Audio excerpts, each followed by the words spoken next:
ఇటీవల మీరు SC, ST commission state chairman అవుతారనేది కూడా ఒక మీడియాలో ఫ్లోట్ అవుతున్నది. అది ఎంతవరకు అట్లాంటిది ఏమైనా ఉన్నదా ప్రపోజలు? ఎస్సీ కమిషన్ చైర్మన్ కావాలన్నది నా కోరిక. ఇప్పుడు ఎస్సీ, ఎస్టీకి 2 2 విడివిడిగా ఉన్నాయి సెపరేట్ కదా! అయ్యాయి. సెపరేట్ అయినాయి కదా! ఇక్కడ ఎందుకు కోరుకుంటున్నానంటే, అది నా జడ్జి పోస్ట్ కంటే పెద్దది కాకపోయినప్పటికీ కూడా, హ్మ్. నేను దాన్ని ఎందుకు కోరుకుంటున్నానంటే, రాష్ట్ర వ్యాప్తంగా జగన్మోహన్ రెడ్డి పరిపాలనలో చాలామంది దళితులు చాలా అన్యాయాలకు గురయ్యారు.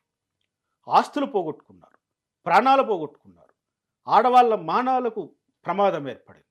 అనేకమైనటువంటి దుష్టాంతాలను గత 5 సంవత్సరాల్లో నేను చూశాను కల్లారా. వాళ్ళందరినీ ఒక దగ్గరికి చేర్చి వాళ్ళకు ఒక స్వాంతన కలిగించాలి.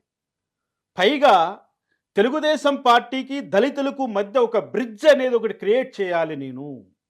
ఎందుకంటే వాస్తవం చెప్తున్నా, తెలుగుదేశం పార్టీకి దళితులు దూరంగా ఉన్నారు. దళితులు తెలుగుదేశం పార్టీని ఓన్ చేసుకోవట్లేదు. అంటే మెజారిటీ ఎస్పెషల్లీ మాలలు.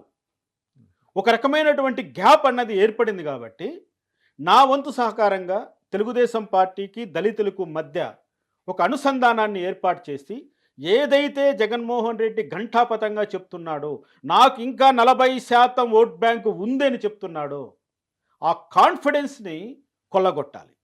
సో అది సాధ్యం అవుద్దంటారా మీ వల్ల? 100% చేస్తా. సాధ్యం అవుతుందా కాదా అని పక్కన పెడితే 100కు 100% నేను ప్రయత్నం చేస్తాను. కృషి చేస్తారు. కృషి చేస్తాను. ప్రతి దళిత వాడను సందర్శిస్తాను, ప్రతి దళితుణ్ణి పలకరిస్తాను, ప్రతి సమస్యను అటెండ్ చేస్తాను. అది ప్రభుత్వానికి అనుకూలమైన వ్యతిరేకమైన అది కూడా ముందే చెప్తున్నా. నాకు ఆ పదవి కానీ ఇస్తే డెఫినెట్గా దళితుల పట్ల నాకున్నటువంటి అంకిత భావం, నాకున్నటువంటి స్వార్థం, దళితుల్లో నాకున్నటువంటి స్వార్థం, ఆ కమ్యూనిటీని కాపాడాలనే స్వార్థం, ఆ కమ్యూనిటీకి ధైర్యం చెప్పాలనే స్వార్థం, ఆ కమ్యూనిటీకి ప్రభుత్వం అండగా ఉంటుంది అన్న నమ్మకం కుదిర్చడం కోసం నాకు ఆ పదవి కావాలని కోరిన మాట వాస్తవం. నారా లోకేష్ గారిని అడిగిన మాట వాస్తవం. నారా లోకేష్ గారు మాట ఇచ్చింది వాస్తవం. రేపు కాబోయే ఎస్సీ కమిషన్ నేనే అనేది కూడా వాస్తవం. ఆల్ ది బెస్ట్ అండి రామకృష్ణ గారు. మీ కోరిక నెరవేరాలని కోరుతున్నాం.